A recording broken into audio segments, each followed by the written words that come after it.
Julien Bayou s'est fait reprendre par Amandine Gay parce qu'il avait utilisé le terme de lynchage. Elle lui a dit qu'en fait ce terme de lynchage devait être réservé aux crimes envers les afro-descendants, envers les noirs. D'ailleurs, est-ce que David Lynch peut garder son nom?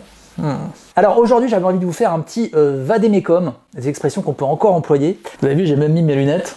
Vadémécum, c'est du latin, mais ça va, vous avez le droit de l'employer même si vous ne descendez pas d'un empereur romain, même si vous n'êtes pas romano-descendant. On peut continuer à se faire défoncer. Rien à voir avec la couleur de peau, hein, là aussi, ça a rapport évidemment avec la pénétration anale. Alors, est-ce qu'on peut continuer à aller se faire enculer? Oui. Parce que qu'on soit homo, hétéro, pansexuel, azospermique, quand on se fait enculer contre son gré, c'est très désagréable. Sinon, c'est plutôt sympa. Par exemple, on a le droit de se faire tabasser, même si on est non-fumeur, parce que passer à tabac, en fait, et se faire tabasser, c'est devenu la même expression, mais à la base, tabasser, ça vient de tab, qui est un préfixe occitan, qu'on a le droit d'employer, même si on est descendant de langue d'oï, bien sûr. D'ailleurs, on peut toujours aller se faire mettre, même si elle est toute petite.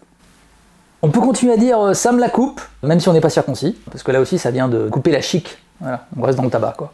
On peut continuer à rire jaune. Ça n'est pas une insulte anti-asiatique, ça vient des gens qui ont des problèmes de foie, qui sont hépatiques et qui font parce que ça fait mal. On peut évidemment broyer du noir. Ça vient des pigments à base de charbon qu'utilisaient les peintres, et aussi de la médecine à l'époque de Molière, puisqu'on pensait que la mélancolie produisait une bile noire. Voilà. On peut toujours être un salaud ou une salope, même si on est très propre, parce que ça vient de la saleté. On peut traiter les autres de fumier, même si on n'a rien contre l'environnement. On peut être un connard, même si on n'a rien contre les femmes, puisque connard vient de con. Con, c'est le vagin, mais vous avouerez que c'est rare qu'on traite quelqu'un de sale vagin, donc ça prouve bien que ça n'a plus aucun rapport. Évidemment, on peut continuer à dire « putain » à tout bout de champ, parce que ça n'a rien à voir avec ce qu'on pense des prostituées, qui sont soit des gens qui n'ont pas le choix, soit des gens qui ont fait le choix. Donc il n'y a rien de mal, finalement, à être un fils de pute. Et puis, ne vous en faites pas, on ne manquera jamais de gros casse-couilles, sans aucune grossophobie.